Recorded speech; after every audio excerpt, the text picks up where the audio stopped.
Hi and welcome to CRISP. Today we have a very celeb company. We have Bo Hanner and Linus Lundqvist from Linus Lundqvist Motorsports Racing. And they're here to share some insights with us about how they work to improve over the course of a racing season. So I'm really curious, Bo, you're one of the race engineers, right? Yeah. All right. So can you elaborate a little bit about what does a race engineer do? Yeah, what a race engineer do is that depending on which track you're racing on and the conditions, is it wet, is it dry, is it warm, is it cold, you have to have different settings on the car. And the race engineer is the one that creates those setups. And also along race weekend, it might be so the driver says, okay, it oversteers in that corner, it understeers in that corner. Then you have to change the settings.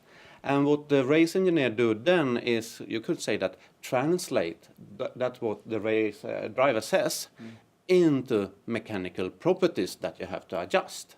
So that's what a race engineer do. So basically trying to create the optimal car for the conditions that's right there that day. Yes. Cool. So I've heard that you use a little bit of lean and agile thinking to help you improve and keep an edge in racing. Can you elaborate a little bit about how that has helped you? Yeah, that's correct that we did that. This way of thinking, this mindset, as we were an unexperienced team, we hadn't anything to grab onto. This way of thinking helped us because we got a structure. We focused on the methods, and when we saw the methods, how we are working, then we also see, okay, we can improve here, we can improve that. And when we got a deviation, something that, so to say, failed or more or less failed, then we saw that as an opportunity to improve, not as just something that we failed. So it enabled you to spot and do improvements during the course of a racing season, right? That's correct. Cool. So in your mind, what are the keys to stay ahead of competition during a racing season, which I know has a lot of time pressure, a lot of pressure to keep the car running? In your mind, what are the keys? The keys, yeah. I hope that I would have an answer to that, because I don't. But for us, one of the key things was that we continued to improve the methods that we worked with. It was not so that if we won a race, then we said, okay, now we know this, now we can quit this one. No, we continued to improve along the season, because that's what your competitors do. They also improve along the season. Right. So that's also what you need to do. So that was one of the keys, right? You actually kept on improving, even though you were winning. You would still keep on improving, right? And that's the main key. Impressive. Cool. I'm a little curious about Linus here. I know you from a couple of years back. I know that you had a really long, interesting race career. In your mind, what were the highlights of this journey? I would say the highlights would be, the wins that we've had, and I would say, the key things was, of course, when I started doing this. So at around 7, I was first introduced to go-karts, and then my racing career sort of kicked off. And then it turned out that I was quite quick in karts and started to win a few championships here back home in Sweden, and then moved up the ladder to international karting, and then after that the national Formula cars, where you came into the picture in a more serious way. And then I would say that the key thing is moving from the national arena into the international arena of Formula 4 and Formula 3. And along the way I would say the wins, the championships has always been the highlights of my career. Right. Were there any pivotal moments where you felt that, okay, so this was some points where I really improved? Well, yeah, I think especially the years back home, as when we still did it as a team in Formula Cars, that was I think a very good period, both for me as a driver and us around. But it also gave me, from my point of view, a good learning in the way of thinking of how an engineer thinks and how a mechanic thinks. It was still like a family team, so we did it very closely and we helped out each other, and I think it helped my perspective of not just looking at it from a driver's point of view, but also as the whole team, and sort of try to help each other in the ways of communicating and understanding the mechanics. And it's not very easy what they do either, so I think one of those things. And then of course, like Bo said, you always get better throughout the season, so it's been some races where you've done 1 or 2 mistakes that you said, all right, I'm never doing that again. So there's been 1 or 2 occasions of those as well. So yeah, it's been a broad perspective of everything, I guess. Cool. One thing that really struck me when I watched you drive is your ability to actually stay cool and grasp fleeting moments of opportunities along the track. And I'm really curious, how do you manage to put yourself into the right mode so that when those small opportunities emerge, that you actually can grasp them? Yeah, it's a good one, that. And I've actually thought about this myself. And, you know, in my earlier, like 2-3 years ago, I had my procedures before the race to get myself in the right mindset, but I've sort of dropped that now because I had races where I've done well and didn't do them, and then races that didn't go so well and I did do them, so I sort of like pushed them away. And I said to myself that whenever I put on my helmet, I sort of get into my mode. It doesn't matter what happens before or after.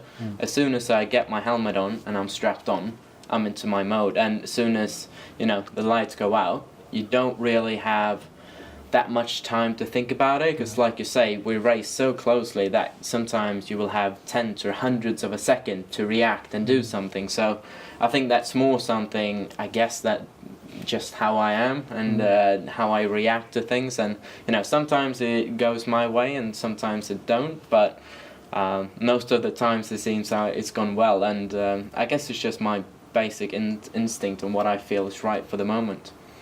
Interesting. So I know that you're right now in Formula 3, right? Correct. Which is quite an achievement, to be frank. And I know that you also are aiming a little bit higher, right? Yeah, that's correct. So where are you aiming? Well, I guess we can break it into different parts. I guess one is sort of the short-term goal, which of course for this season is to be able to fight for the championship in Formula 3. But I would say the long-term goal is definitely to be in Formula 1, and not just to be in Formula 1, but I want to be able to fight for wins and championships. I want to be a Formula 1 world champion. So that's the ultimate goal of my career and my life, I would say. Right now I'm dedicating 100% to it. So yeah, we'll see how far it can take me, but so far so good, I would say. Cool. That's a really inspiring goal. Yeah, it is a tough one as well. Tough one. But I know that you have actually made some steps to make sure you can get to that, and that you actually built up an organization to help you make that leap. Yeah. Can you elaborate a little bit about this organization? Yeah, exactly. And like you say, really in today's racing society, you need to not just be the quickest driver on the track, but you also need to have a good budget or a good backing. And for me to be able to do this, I then started, well, I'll bring you a short story. So over the course of these years, you met a few people, even back from the karting days. So back in late 2017, I sort of hooked up a group of people and asked them the question, all right, how do we get me to Formula 1? Wow. And then really just threw it out there. And then the idea of starting a company and the organization behind it sort of grew together. And then we worked a few months on trying to perfect that, and then we went public, and then we managed to get everything that we needed for it. And we got some very good people along the way as well. So we got the likes of Prince Carl Philip and then Ted Bjork and Felix Rosenqvist along it. And especially from my point of view as a driver, and Felix and Ted especially, world champion and European champion, you got the likes of your idols telling you that, all right, I support you and I believe in you. It's one of the most incredible things I've ever experienced to have something like that. It really brings an extra, boost of both confidence, but also that belief that you are doing something right, if you know what I mean. Yeah. I think it gives confidence to the whole group as well behind this. It's not only me, it's a group of a lot of people that's been working hard to be able to produce something like this and to be able to, make my dream reality. Cool. Wow, I'm really looking forward to this journey, and I know that you're on a good path right now. Can you elaborate where you are right now in the Formula 3 championship? Yeah, so right now we've done 2 rounds of the championship, so 6 races, and we're currently topping the standings. So it's been an incredible start. Considering we're still rookies in Formula 3, it's our first year.